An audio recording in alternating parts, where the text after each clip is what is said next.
Welcome back to नीक्स classes. इसमें हम पढ़ते हैं एनसीईआरटी आसान भाषा में।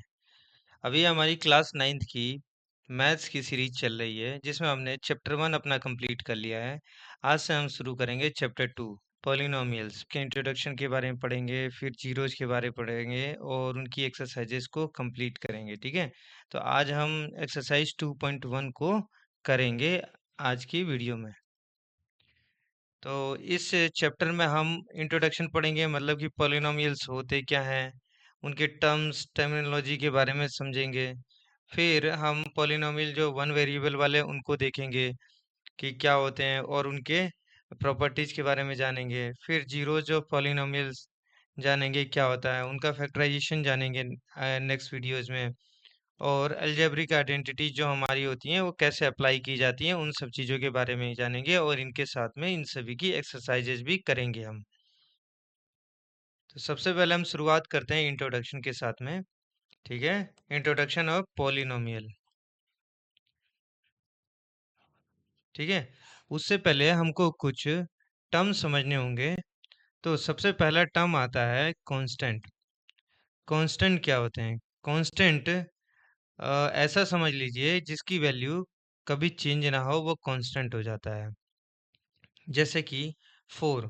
4 की वैल्यू हमेशा 4 रहेगी, वो कभी चेंज नहीं होगी, तो ये कांस्टेंट होगा। ठीक है, 4.5 ये भी कांस्टेंट होगा क्योंकि 4.5 की वैल्यू 4.6 तो कभी हो नहीं सकती, ये हमेशा 4.5 ही रहेगी हर कंडीशन में, तो ये भी कांस्टेंट हो जाएगा।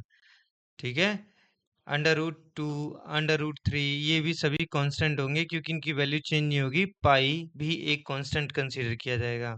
ठीक है, फिर आता है हमारा दूसरा टर्म वेरिएबल। वेरिएबल जिसकी वैल्यू चेंज हो सकती है उनको कहते हैं हम वेरिएबल। ठीक है, मोस्ट ऑफ केसेस में जब हमको वैल्यू नहीं पता होती तो हम उसको वेरिएबल कंसीडर करके और अपने सॉल्यूशन की तरफ बढ़ते हैं। तो जनरली इसको हम एक्स, ए, बी, सी, वाई, जेड ऐसे नाम दे देते हैं क्योंकि हमें एक्स की वैल्यू नहीं पता है, ए की वैल्यू नहीं पता है क्या है, बी की वैल्यू नहीं पता है, सी की नहीं पता है। इसमें कोई भी कांस्टेंट वैल्यू होल्ड हो सकती है। ठीक है, इसमें वेरिएबल में क्या होल्ड होती है? कांस्टेंट वैल्यू ही होल्ड होती है। जैसे कि x = 5, तो अभी x में क्या 5 वैल्यू होल्ड हो गई, जो कि 5 क्या है? एक कांस्टेंट वैल्यू है। ठीक है, तो ये हो गया हमारा वेरिएबल और कांस्टेंट, यही हमारा बेस है पॉलिनोमियल्स का। आगे जितनी भी अलजेब्रा है उनका हमारा बेस जो है कांस्टेंट और वेरिएबल्स ही है। फिर हमारे इन दोनों चीजों से मिलके जो बनते हैं वो बनते हैं एक्सप्रेशन। ठीक है, एक्सप्रेशन हो जाता है जैसे ऐसे 2x+1, ये हो गया हमारा एक्सप्रेशन। ठीक है, 3x² प्लस 2x+5, ये हो गया हमारा पूरा एक एक्सप्रेशन। ठीक है, तो इसमें देखो हमारा एक कांस्टेंट ये भी है, वेरिएबल है, और हमारे कुछ ऑपरेशंस हो रहे हैं इसमें और कुछ हमारे कांस्टेंट और भी हैं। ठीक है, फिर अब आते हैं दूसरी एक टर्म्स नाम से जाना जाता है। ये टर्म्स क्या होते हैं? जब हम अपना एक्सप्रेशन या पॉलिनोमियल लिखते हैं तो ऐसे मान लीजिए 3x⁴ प्लस 2x+3x² प्लस 5, अगर ऐसा लिखा है तो इसमें जो ये अलग अलग हैं, ये सभी टर्म्स कहलाते हैं। ठीक है,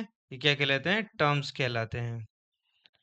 तो इसमें टोटल कितने टर्म्स हैं? 1 2 3 4, 4 टर्म्स हैं। ठीक है, तो टर्म्स जो होते हैं वो वेरिएबल और कांस्टेंट का मिक्सचर हो सकते हैं। ठीक है, उन दोनों को मिला के बनते हैं टर्म्स। नेक्स्ट आता है कोफिशिएंट। ठीक है, वेरिएबल के साथ में जो कांस्टेंट लगा रहता है उसको कोफिशिएंट कहते हैं। जैसे 5x, तो ये 5 इसमें कोफिशिएंट हो जाएगा।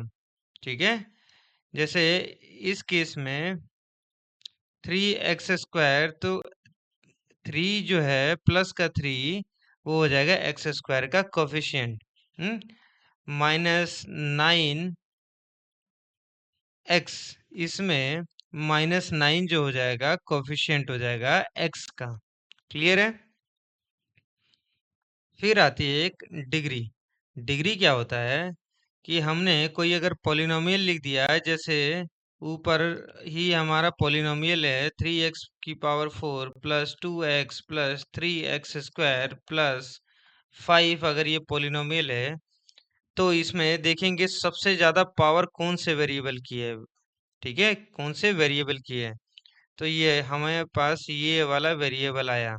तो जो सबसे ज्यादा पावर होगी वही डिग्री हो जाएगी इस पॉलिनोमियल की। ठीक है, वही क्या हो जाएगी, डिग्री हो जाएगी इस पॉलिनोमियल की, जो सबसे ज्यादा पावर, तो इसकी डिग्री हो जाएगी 4 इस वाले पॉलिनोमियल की। ठीक है, तो हम देखते हैं पॉलिनोमियल विद वन वेरिएबल्स को। ऐसे पॉलिनोमियल जिनमें केवल एक ही वेरिएबल होता है, जैसे x हो गया या a हो गया या y हो गया या z हो गया। ठीक है, किसी भी एक नाम से होता है तो उसको बोलेंगे पॉलिनोमियल विद वन वेरिएबल। ठीक है, और हम पॉलिनोमियल को ऐसे डिनोट करते हैं, p में ब्रैकेट में x डाल लेंगे और 2x² प्लस 5x-3, ये हमारा पॉलिनोमियल है, ये पूरा एक्सप्रेशन है। ठीक है, अब यही x की वैल्यू इधर जो भी होगी एंटर, इसके हिसाब से वैल्यू चेंज होगी। Next, polynomial with only one variables, तो समझ ही गए हैं आप कि अगर एक ही वेरिएबल होगा तो पॉलिनोमियल विद वन वेरिएबल हो गया। ठीक है, एक ध्यान में रखने वाली बात, जो भी एक्सपोनेंट पार्ट होगा, जैसे इस पॉलिनोमियल में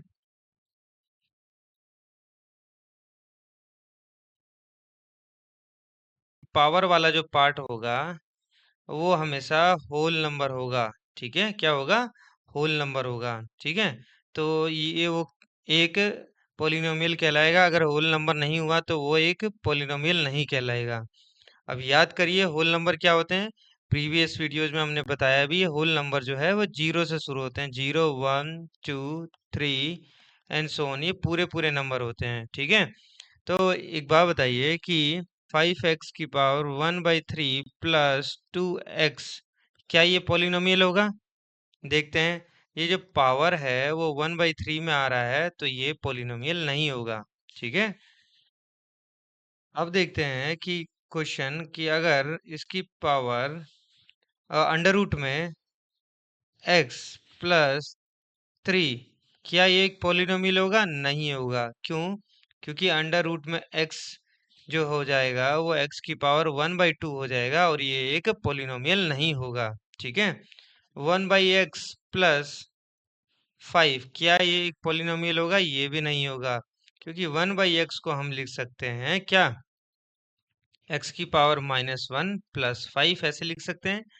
और -1 जो है पावर में अलाउड नहीं है, क्योंकि होल नंबर हमारे 0 से शुरू होते हैं, ये पॉजिटिव नंबर होते हैं। ठीक है, अच्छा एक बात बताइए, 5 क्या एक पॉलिनोमियल होगा? यस, 5 एक पॉलिनोमियल हो सकता है। क्यों?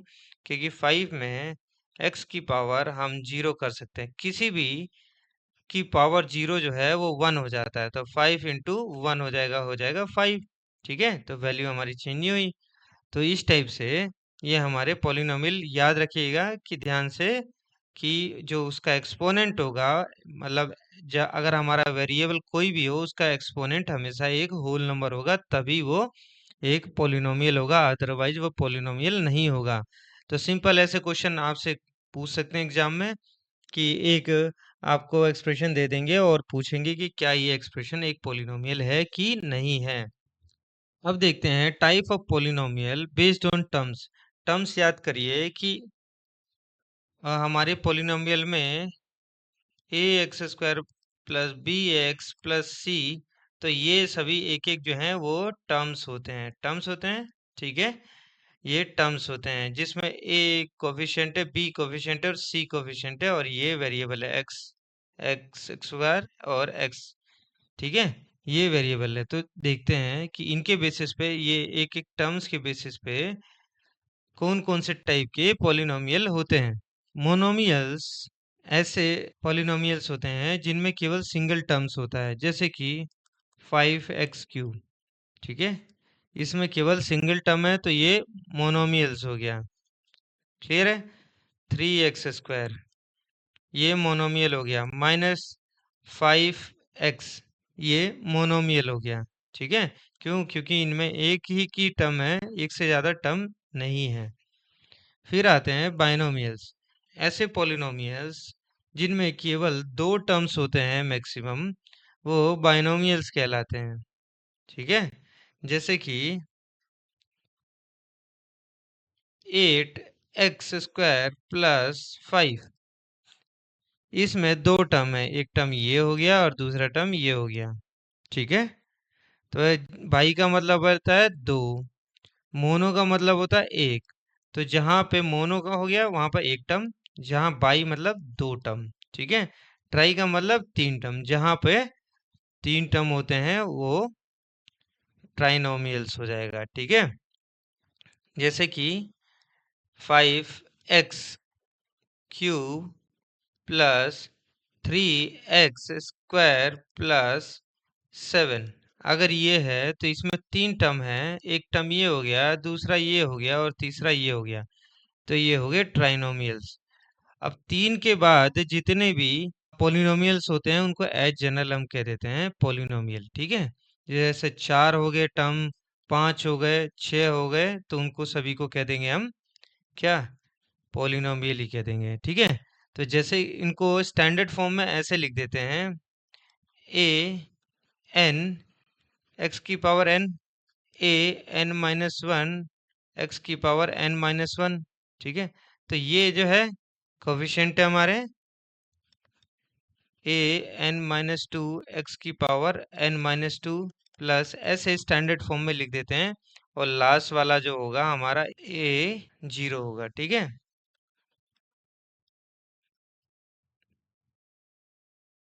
तो इस टाइप से ये हमारा स्टैंडर्ड फॉर्म होता है।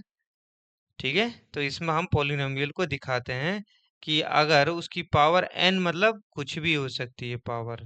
ठीक है, कितने भी टर्म्स हो सकता है ये। आगे देखते हैं कि और बेस्ड ऑफ टर्म में कांस्टेंट पॉलिनोमियल्स भी होते हैं। ऐसे पॉलिनोमियल्स जिसमें x की पावर 0 होती है। ठीक है, जैसे 5, इसमें हम x की पावर 0 कर सकते हैं, क्योंकि x की पावर के 0 का मतलब हो जाएगा 1, तो 5 × 1 हो जाएगा 5। ठीक है, तो ये कांस्टेंट पॉलिनोमियल्स हो गए, क्योंकि ये कांस्टेंट ही इनकी फाइनल रिजल्ट वैल्यू रहती है। जीरो पॉलिनोमियल्स वो होते हैं जिनकी पॉलिनोमियल्स की वैल्यू जीरो होती है, मतलब कि उसके कांस्टेंट जो है वो जीरो होते हैं सारे, ऑल कांस्टेंट। ठीक है, जैसे कि 0 × x⁻³ ठीक है, तो ये क्या हो गया? जीरो पॉलिनोमियल, क्योंकि ये जीरो हो गया इसकी वैल्यू। ठीक है, तो अगर हम स्टैंडर्ड फॉर्म में देखें तो a n x⁻n, ठीक है, plus a n−1 x⁻n−1 and so on. ठीक है, तो यहाँ पर a n−1 a n−2 सारे के सारे क्या होंगे? किसके बराबर होंगे? जीरो के बराबर होंगे। तो ये सब वैल्यू क्या आ जाएगी? जीरो जीरो जीरो हो जाएगी। तो कुल मिला के जीरो पॉलिनोमियल जो होते हैं उनके सभी कोफिशिएंट वैल्यू जो है होती है, कोफिशिएंट वैल्यू होती है जीरो, सारे कोफिशिएंट। ठीक है, तभी उसकी वैल्यू जीरो आ सकती है। ठीक है, क्योंकि पावर पे जीरो आने पे तो वन आ जाएगा। अब हम एग्जांपल देख लेते हैं। Find the degree of each of the polynomial given below. तो डिग्री याद करिए क्या होती है? डिग्री होती है कि मैक्सिमम पावर उस पॉलिनोमियल की। ठीक है, तो यहाँ पर x की पावर 5 है, x की पावर 4 है, तो सबसे मैक्सिमम पावर क्या आ रही है? 5। ठीक है, तो इसकी डिग्री हो जाएगी 5। ठीक है, इस पॉलिनोमियल की बताइए। ठीक है, तो ये इसकी y की पावर 0, y की पावर 2, y की पावर 3, y की पावर 8, तो ये डिग्री हो जाएगी इसकी। सबसे मैक्सिमम कौन सी है? 8 है। ठीक है, इसमें देखते हैं, ये हमारा कांस्टेंट पॉलिनोमियल है। इसमें हम क्या कर सकते हैं? 2 × x⁻0 कर सकते हैं। ठीक है, तो यहाँ पर हमारी डिग्री हो जाएगी कितनी? ठीक है, जीरो हो जाएगी, क्योंकि कांस्टेंट पॉलिनोमियल की डिग्री जीरो होती है। Type of polynomial based on degree. अगर हमारे डिग्री के बेसिस पे कितने टाइप के पॉलिनोमियल हो सकते हैं? लीनियर पॉलिनोमियल पहले होते हैं। लीनियर पॉलिनोमियल जिनमें डिग्री जो होती है वन होती है, मतलब किसी भी जो भी वेरिएबल हम यूज कर रहे हैं उनकी मैक्सिमम पावर वन हो सकती है। ठीक है, तो x की प्लस 5, 2x-3, इस टाइप से। तो मैक्सिमम डिग्री क्या है? वन है। इसको स्टैंडर्ड फॉर्म में ए एक्स प्लस बी लिख सकते हैं हम, स्टैंडर्ड फॉर्म में। ठीक है, क्वाड्रिक पॉलिनोमियल जिनमें मैक्सिमम डिग्री जो होती है हो सकती है टू। इसमें मैक्स डिग्री कितनी हो सकती है? वन। और यहाँ हो सकती है टू, जैसे कि 3x² प्लस 5x प्लस 2। ठीक है, तो इसको जनरली स्टैंडर्ड फॉर्म में हम जब लिखते हैं वो लिखते हैं ax² plus bx plus c। ठीक है, ये हो गया स्टैंडर्ड फॉर्म। इसमें मैक्सिमम डिग्री होगी दो। अब देखते हैं क्यूबिक पॉलिनोमियल ऐसे होते हैं जिसमें डिग्री होती है थ्री। इसको ऐसे ले सकते हैं x³ प्लस 5x प्लस 7। ठीक है, तो इसमें मैक्सिमम डिग्री कितनी है? थ्री है, सबसे बड़ी पावर थ्री है, तो ये हो जाएगा क्या? Cubic polynomial. इसको ऐसे लिख सकते हैं हम स्टैंडर्ड फॉर्म में ax³ plus bx² plus cx plus d। ये हमारा स्टैंडर्ड फॉर्म हो गया। ठीक है, नेक्स्ट आता है जीरो पॉलिनोमियल। ऐसे पॉलिनोमियल जिनमें कोफिशिएंट जो होते हैं वो सभी जीरो होते हैं। ठीक है, और इसके अंदर में डिग्री ऑफ जीरो पॉलिनोमियल जो है डिफाइंड नहीं होती है। ठीक है, क्योंकि इसमें कोई वेरिएबल ही नहीं होता है, तो इसमें कोई इसकी डिग्री जो है डिफाइन नहीं की जा सकती है। अच्छा, कुछ ऐसे पॉलिनोमियल भी हो सकते हैं क्या जिसमें एक से ज्यादा वेरिएबल हो, जैसे कि x³ प्लस 4y प्लस 3। क्या ऐसे हो सकते हैं? बिल्कुल हो सकते हैं। ठीक है, यहाँ हमारे दो वेरिएबल है, एक वेरिएबल x है और दूसरा हमारा y है। हम्म तो ये इन टाइप के वेरिएबल्स को बोलते हैं मोर देन वन वेरिएबल वाले पोलिनोमियल। ऐसे एक दो से भी ज्यादा हो सकते हैं क्या? तो 5x³ plus 4y² plus 7z plus 3, ये हो सकता है। बिल्कुल ऐसे मिल सकते हैं हमको। ठीक है, तो एक से ज्यादा जहां वेरिएबल हो गया तो उनको polynomial with more than one variable कह देंगे। ठीक है, तो हमने बहुत सारी आइडेंटिटीज भी पढ़ी है इनके बारे में, और आगे क्लासेस में हम पढ़ेंगे भी, जैसे x प्लस वाई का whole square equal to x² plus y² plus 2xy होता है, तो इसमें टोटल टू वेरिएबल्स हैं। हम्म ऐसे ही x plus y plus z का होल स्क्वायर करते हैं तो वहां पर तीन वेरिएबल हम यूज करते हैं। हम एक्सरसाइज 2.1 पे आ जाते हैं। एक्सरसाइज 2.1 का पहला क्वेश्चन कहता है which of the following expressions are polynomial in one variable and which are not. कह रहा है कि कौन से एक्सप्रेशन जो हैं वो पॉलिनोमियल हैं सिंगल वेरिएबल के और कौन से नहीं हैं। तो देखते हैं 4x² माइनस 3x प्लस 7। तो इसमें हमारे पास वेरिएबल कितने हैं? x ही एक वेरिएबल है। ठीक है, तो यस, ये क्या हो जाएगा हमारा पॉलिनोमियल विद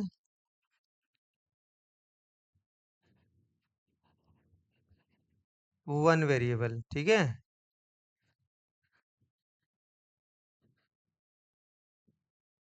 नेक्स्ट देखते हैं y² प्लस अंडर रूट 2। तो y² plus under root 2, y क्या हो जाएगा हमारा? एक वेरिएबल हो जाएगा, और ये सिंगल वेरिएबल ये, लेकिन यहाँ अंडर रूट 2 आ रहा है। क्या ये पॉलिनोमियल होगा? हाँ, ये होगा, क्योंकि वेरिएबल की पावर जो है वो अंडर रूट में नहीं आनी चाहिए। वेरिएबल की पावर, ठीक है, वेरिएबल की पावर जो होनी चाहिए हमेशा होल नंबर में होनी चाहिए, लेकिन कांस्टेंट पे कोई ऐसा रूल अप्लाई नहीं होता है, ठीक है। तो यस, ये भी हो जाएगा, एक पॉलिनोमियल हो जाएगा, ठीक है, क्लियर है। Next question, 3 under root 2। देखो यहाँ पे 3 अंडर रूट 2 को हम क्या लिख सकते हैं, 3 × 2 की power 1/2 plus t × under root 2। तो ये टर्म तो हमारा ठीक है, ठीक है, क्योंकि वेरिएबल की पावर है हमारी 1 जो कि एक होल नंबर है, लेकिन ये टर्म हमारा ठीक नहीं है क्योंकि वेरिएबल की पावर है 1/2 जो कि एक होल नंबर नहीं होता है। होल नंबर याद करिए पूरे पूरे होते हैं, ठीक है। तो ये हो जाएगा हमारा क्या, not a polynomial with one variable, ठीक है। नेक्स्ट क्वेश्चन देखते हैं, y + 2/y। तो 2/y इसको क्या लिख सकते हैं, y + 2 × y⁻1। और -1 तो अलाउड नहीं है पॉलिनोमियल में, ठीक है, क्योंकि ये होल नंबर नहीं है, तो ये भी पॉलिनोमियल नहीं होगा, नॉट ए पॉलिनोमियल, ठीक है। नेक्स्ट देखते हैं, x⁻10 + y⁻³ + t⁻50। यहाँ टोटल कितने वेरिएबल आ गए हैं, 1 2 3, 3 वेरिएबल आ गए हैं, तो ये क्या हो गया, not a polynomial with one variable, ठीक है। क्यों, क्योंकि इसमें 3 वेरिएबल आ गए हैं, ठीक है। नेक्स्ट क्वेश्चन देखते हैं हम, क्वेश्चन कहता है question 2, right the coefficient of x square. Coefficient याद करिए कि अगर हमारा पास कोई टर्म है 5x² + 3x, तो ये जो है कांस्टेंट वैल्यू इनके साथ में कोफिशिएंट होगा विद पॉजिटिव और नेगेटिव मार्क, ठीक है। तो इसमें देखते हैं कि right the coefficient of x square का कोफिशिएंट बताना है, ठीक है। तो एक्स स्क्वायर टर्म कौन सा, ये वाला टर्म है, ये वाला टर्म है।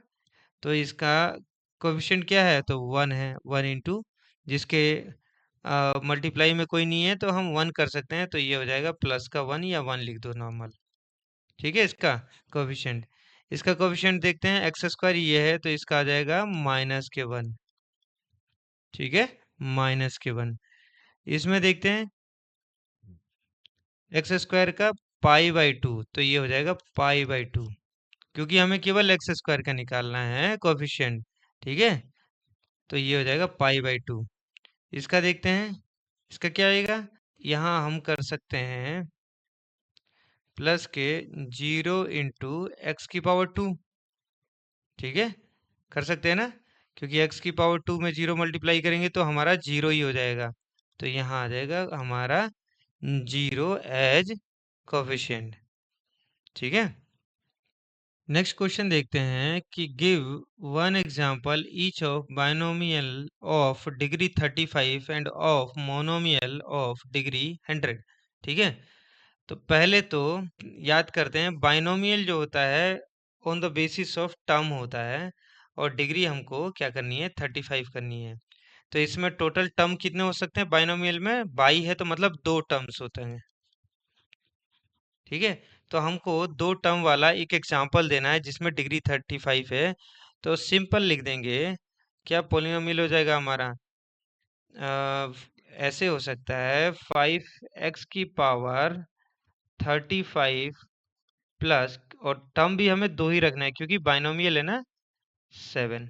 ये हमारा हो जाएगा एक क्या, बाइनोमियल विद डिग्री 35। क्यों, क्योंकि इसमें देखिए डिग्री 35 हो गई और टर्म हो गए हमारे 2, तो ये बाइनोमियल हो गया, ठीक है। नेक्स्ट देना है एग्जांपल कि ये मोनोमियल देना है ऑफ डिग्री 100।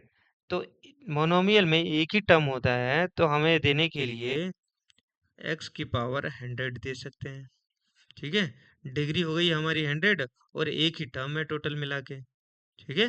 तो इस तरीके से हमारा हो गया बाइनोमियल विद डिग्री 35 हो गई 5x⁻35 + 7, और मोनोमियल विद डिग्री 100 हो गई ये x⁻100। नेक्स्ट देखते हैं, क्वेश्चन नंबर 4 है हमारा, क्या कहता है, right the degree of each of the following polynomial. जो सबसे बड़ी पावर उसी को लिखना है। तो डिग्री क्या होगी इसकी हो जाएगी x⁻³ सबसे मैक्सिमम है तो डिग्री 3। इसकी हो जाएगी डिग्री 2। इसकी हो जाएगी डिग्री 1। ठीक है, और इसकी हो जाएगी डिग्री 0। क्लियर है? आसान है ना? बहुत ही आसान है ये तो। क्वेश्चन नंबर 5 देखते हैं कि classify the following as a linear, quadratic और क्यूबिक पॉलिनोमियल। लीनियर वो होते हैं जिनमें डिग्री 1 होती है, क्वाड्रिक जिनमें डिग्री 2 होती है, और क्यूबिक पॉलिनोमियल जिनमें डिग्री 3 होती है। तो देखते हैं इसमें डिग्री कितनी है, 2 है, तो ये हो जाएगा हमारा क्वाड्रिक, क्वाड्रेटिक। ठीक है, इसमें डिग्री हमारी 3, तो ये हो जाएगा क्यूबिक पॉलिनोमियल।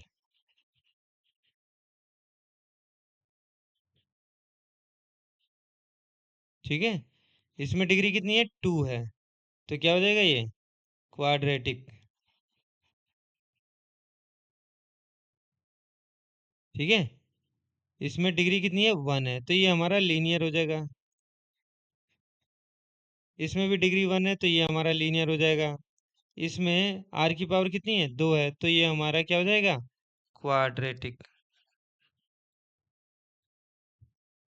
इसमें पावर 3 है, तो ये हमारा क्यूबिक।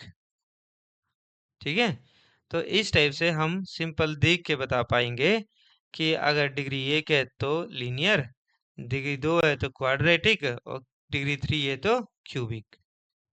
अब आपने एक्सरसाइज तो पूरी कर ली, अब आपको करना है प्रैक्टिस। तो ये हैं आपके सामने कुछ प्रैक्टिस क्वेश्चन। तो ये क्वेश्चंस आपको सॉल्व करने हैं, और इनके आंसर जो हैं आपको कमेंट सेक्शन में डालने हैं, और मैं आपको बताऊंगा कि ये सही हैं या गलत हैं। ठीक है, अगर आपको ये क्लास पसंद आई तो आपको क्या करना है, लाइक करना है, सब्सक्राइब करना है और शेयर करना है अपने दोस्तों के साथ, जिससे वो भी इन क्लासेस का फ़ायदा उठा सकें और सीख सकें। Thank you for watching the video.